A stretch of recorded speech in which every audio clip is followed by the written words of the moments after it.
এটা ছিল আমার স্লিপার বাসের ফার্স্ট এক্সপিরিয়েন্স। মডার্ন ট্রাভেলসের বাস বুক করে আমরা চলে গেছিলাম শিলিগুড়ি টু বারাসাত, যেটা লাস্ট ড্রপ পয়েন্ট হলো স্প্ল্যানেড। শিলিগুড়ির টেনজিং নর্গে বাস টার্মিনাসে বাসটির পিক আপ পয়েন্ট ছিল। টাইম ছিল সন্ধে 7:40। ফার্স্টেই লাগেজের সাথে কুপন দিয়ে ওনারা ব্যাগগুলো রেখে দিল। বাইরে থেকে বাসটির লাইট অ্যান্ড ডেকোরেশন দেখে বাসটিতে ওঠার জন্য খুবই এক্সাইটমেন্ট কাজ করছিল।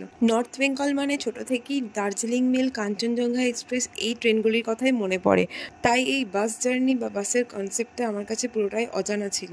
বাসে উঠেই ফার্স্টে দেখি রাইট সাইডে 6x2 অ্যান্ড লেফট সাইডে 12x2, টোটাল 36 সিটস ছিল। বাসের লোয়ার সিটগুলি ফ্লোর লেভেলে থাকায় আমি একদমই রেকমেন্ড করব না বয়স্ক মানুষদের। এবার বলি বাসটি বুক করার মেন রিজন। বাসটিতে বায়ো টয়লেটের ফেসিলিটি আছে, যেটা খুবই ইম্পর্টেন্ট। বাথরুমটি সাইজে ছোট হলেও খুবই ক্লিন ছিল। এবার আসি বাস ট্যারিফ কীরকম কি পড়লো। তো আগেই বলে রাখি, রেড বাস থেকে বুকিং করলে জিএসটি নিয়ে অনেকটাই চার্জ পড়ে যাবে। ফ্লাইটের মতো ডাইনামিক ফেয়ারে রেট ভ্যারি করার জন্য আমরা যেদিন বুকিং করেছিলাম আমাদের পার হেড 2700 করে পড়েছিল। আমরা বুকিং করেছিলাম মডার্ন ট্রাভেলসের ওয়েবসাইট থেকে।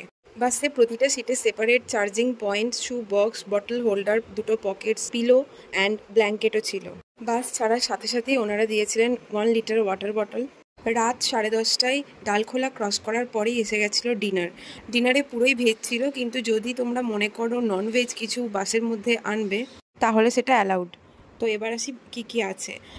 ওনারা দিয়েছিলেন ওয়েট টিস্যু, ড্রাই টিস্যু, একটা স্পুন, একটা ম্যাঙ্গো জুস। আর খাবারের মধ্যে কী কী ছিল এবার বলি। তার আগে বলি, খাবারটা একদমই গরম ছিল। একটা টিফিন বক্সে করে দিয়েছিল। এর মধ্যে ছিল ভেজ ফ্রাইড রাইস, অনেক কিছু ভেজিস ছিল এর মধ্যে, আর পনিরও ছিল, আর একটা সবজি ছিল যেটাও পনির ছিল, আর চিলি পনির ছিল, একটা লাড্ডু ছিল। খাবারের টেস্ট অ্যান্ড কোয়ান্টিটি বেশ ভালো ছিল। স্লিপার বাসের ফার্স্ট এক্সপিরিয়েন্স আমার খুবই ভালো ছিল, কিন্তু তোমরা যদি বুক করতে চাও তাহলে স্ক্রিনে দেওয়া নাম্বার থেকে বুক করতে পারো। Thanks for watching, please subscribe my channel.